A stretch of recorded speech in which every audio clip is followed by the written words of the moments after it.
Përshëndetje dhe mirë se erdhët të gjithë ju të Shënjës së Luanit. Asnjëherë s'keni parë që unë i kam hapur letrat para se të filloj xhirimin, apo jo? Por dua të provoj kësaj radhe, kështu i kam hapur, normal duke u koncentruar në Luanin vetëm. Dua që të kem kohë më shumë të analizoj secilën letër dhe të vi me të them me një tregim në vend se të marr të gjitha letrat. Të dashur Luan, ky lexim flet për fund, që nuk mund të shmangen. Ju e dini shumë mirë për cilat funde po flas, nga që në çfarëdo lloj situate të gjendeni, është një fund që vërtet nuk duhet të shmanget, për zgjuarsinë që lind nga errësira dhe për forcën që qëndron brenda nesh, kur çdo gjë tjetër bie dhe nuk ecën më. Duket sikur diçka ka përfunduar ciklin e saj, një lidhje në mënyrë të menduari, një rrugë që s'të çon më askund.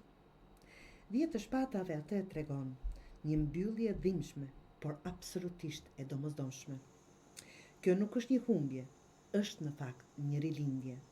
Dhe nëse tani ndihesh e paqartë ose e trubullt, hëna zakonisht të kujton që jo gjithçka duhet kuptuar menjëherë. Disa të vërteta dalin në sipërfaqe kur je gati për to. Në vend që të kërkosh kontrollin, lejo vetëm të ndjesh, të shikosh, të vëzhgosh, të dashur Luan, të ndjesh. Nga ana tjetër kemi mbretin e shkopive dhe kalorësin e shpatave që të ftojnë të mos rrish në një vend, por të ngrihesh me guximin dhe të ndërmarrësh hapa të qartë drejt vizionit tënd, por jo me nxitim, por me mençuri. 6 të paras, 7 të shkopive kujtojnë 2 gjëra shumë të rëndësishme. Jep vetëm aty ku ka shkëmbim të drejtë, kur jep dhe merr. Kjo është fundi i diçkaje që vetëm keni dhënë.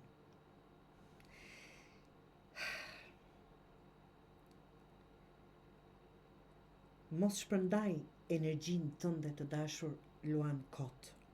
Ruaje veten dhe vlerat e tua. Jo çdo betejë vlen të luftosh, të bësh çmos, të japësh, të investosh. Jo të gjitha, por disa po. Dhe këtë javë ta themi apo këtë energji që është duke ardhur, do ta ndjesh qartë cilat janë ato.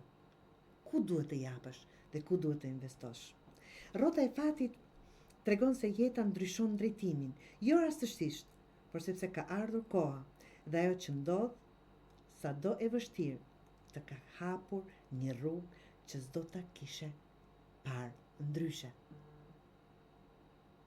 Vini re, mesazhi për këtë javë të themi, lejoj fundet, lejoj ndarjet, lejoj largimet, lejoj çdo gjë që ka të bëj me përfundime. Mos u kap pas asaj, çfarë ka përfunduar apo si. Mos ki frikë nga e panjohura. Ndonjëherë ajo është porta tek e vërteta. Je i qartë me vlerat dhe kufitu, mos jep më shumë se ç'duhet. Asnjërit, askujt. Mos harro edhe pas natës më të errët, sado që mund të ndiheni sot kështu. Lind drita, dhe ti tashmë do bëhesh ajo dritë të dashur. Ky është leximi ku prezanton me një farë mënyrë transformimin përmes sfidës. Absolutisht. Për të vendosur mos dorëzohesh dhe të ecësh para. Një fund që është i domosdoshëm, të dashur Luan. Nuk do thot patjetër mes çifteve, në punë. Mund të thot një fund, një Luan, një ju, i vjetër të ik, të vi një i ri, me mendime dhe pritshmëri dhe pretendime të reja.